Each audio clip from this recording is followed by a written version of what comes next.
As an experienced sailor and the first man to ever sail non-stop on his own around North and South America, Matt Rutherford has seen a lot during his voyages.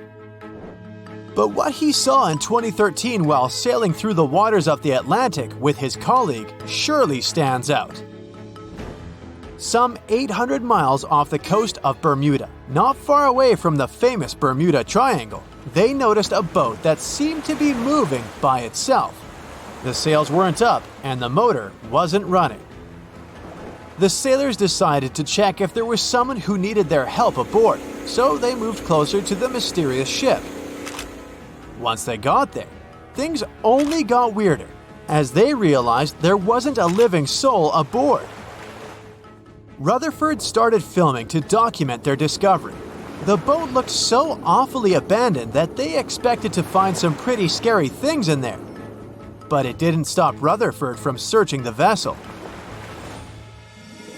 The boat, which turned out to be named Wolfhound, looked like an upscale one, probably costing hundreds of thousands of dollars. It was pretty weird to find it floating by itself in the middle of the ocean. It seemed like whoever abandoned it was leaving in a rush. There were clothes and other personal belongings all over the main cabin. Some parts of the ceiling had fallen and some drawers had popped open. The brave sailors decided to tow the ghost ship back to Bermuda. It wasn't easy because Wolfhound was bigger and heavier than their boat.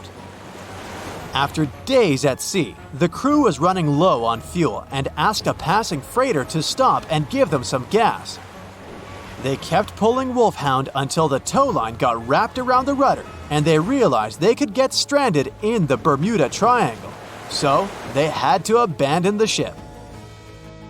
What really happened and how Wolfhound ended up in the middle of the ocean will probably remain a mystery. Rumor has it that it belonged to a member of the Royal Irish Yacht Club. The ship was going on its first voyage from Connecticut to Bermuda and then Antigua. It got in a terrible storm around 400 miles away from Delaware. The winds were so strong that the yacht suffered 2 knockdowns. A Greek cargo ship rescued the crew. They left the ship with an emergency beacon on. The rescued crew members shared that they saw the ship sink, which only adds more questions to the story. How did it get back to the surface? Does the Bermuda Triangle have anything to do with that? Christopher Columbus himself reported some unusual compass activity going on in this mysterious area while he was on his way to the New World. Despite the stories of more than 50 ships and 20 planes disappearing in the area, it remains one of the most heavily traveled shipping routes in the world. Some skeptics believe that this fact solves the Bermuda Triangle mystery. It could make sense because the busier the area, the more accidents happen there. But then again, it's not the number of disappearances that makes the place so mysterious. It's the lack of explanation and wreckage lost for good. The first ever confirmed ship to vanish in the Bermuda Triangle was the USS Pickering. In 1800, it departed from the US on its way to the West Indies. The ship sailed into the Bermuda Triangle along with its 90-man crew. No one ever heard anything from them ever since. The popular explanation is that the ship was taken out by a storm. But because no one found any wreckage, we'll never know for sure. The largest ship that has ever disappeared in this mysterious area was the USS Cyclops. In March 1918, carrying a crew of 306 people, the USS Cyclops left Barbados and headed home to Baltimore. The ship passed through the Bermuda Triangle on its journey and vanished into thin air, or rather, water. The Cyclops never sent any distress signal and disappeared without any explanation or trace. The Bermuda Triangle isn't the only place in the world where ships go missing or mysteriously resurface. One of the most famous ghost ship stories would be of SS Bimo. The large cargo steamer was built in Sweden. On October 1st, 1931, it got caught in pack ice. The crew decided to wait it out and managed to break free after a couple of days, only to get trapped again in less than a week. This time, they didn't manage to make it out. A rescue team went by air to save 22 of the crew members. 15 other members stayed in a wooden shelter they built not far away from the ship. Their plan was to wait out the winter and get back aboard. At the end of November, a strong blizzard was rushing through the area. When it was over, Bimo seemed to have gone away with the storm. The captain decided it must have broken and sunk, but a few days later, a local hunter informed them that he had seen the ship around 45 miles away from their camp.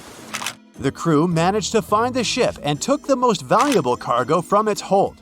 They had fears that Bimo wouldn't live through that rough water, but it did manage to survive after all. Once the ice was gone, it floated away and ended up drifting along the shores of Canada and Alaska. Many people reported seeing the ghost ship in an open sea. Some even tried to board it to save the ship, but the weather didn't allow it to happen. The last time someone saw SS Bimo was in 1969, 38 years after its crew had left it. It could still be drifting somewhere in the ocean. The story of MV Hoita happened in the South Pacific. The ship was originally a wooden luxury yacht. After serving for 20 years to various owners, it became a merchant ship. In 1959, it set on a trading voyage that was supposed to last around 2 days. When it didn't reach its destination on time, no one was worried at first, as things happen in the open waters. After another day, and no distress signals from the Hoita, it was obvious that something serious was going on with it. There were 25 people aboard, and their families wanted to find them. A search and rescue crew worked for 6 days looking for the ship, or at least its wreckage, in an area of nearly 100,000 square miles. That's 1.5 times as big as Florida. Sadly, the mission had come back with no results. It seemed like Hoita had disappeared without a trace. A month later, another merchant ship noticed Hoita drifting in the ocean, miles and miles away from its original route, and none of the crew members or passengers were on board. The cargo had also disappeared. The lifeboats were also gone, so the people must have escaped the ship hoping to save themselves. It turned out that the crew had been trying to get help as they tuned the radio to the International Distress Channel. But the damaged cable didn't let them send the signal any further than 2 miles. It also looked like when they were leaving the ship, the crew took the logbook with them, and we still don't know what exactly happened to Hoita. Family members of those who were on board are still looking for answers. One professor claims it must have been a corroded pipe that leaked and flooded the vessel, but we'll most likely never know for sure.